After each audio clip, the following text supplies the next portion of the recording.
Cappuccino on itaalaste lahutamatu hommikusöögi osa, mis koosneb espressost ja vahustatud piimast.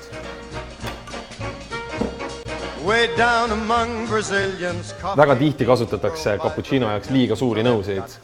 Õige nõu on 150–180 milliliitrit.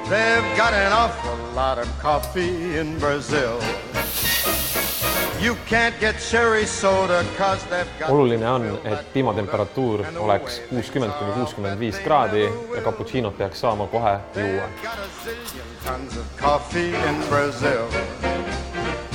No tea or tomato juice, you'll see.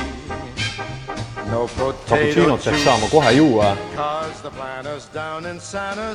ja maitselt peaks olema mõnus harmoonia kohvi ja piima vahel.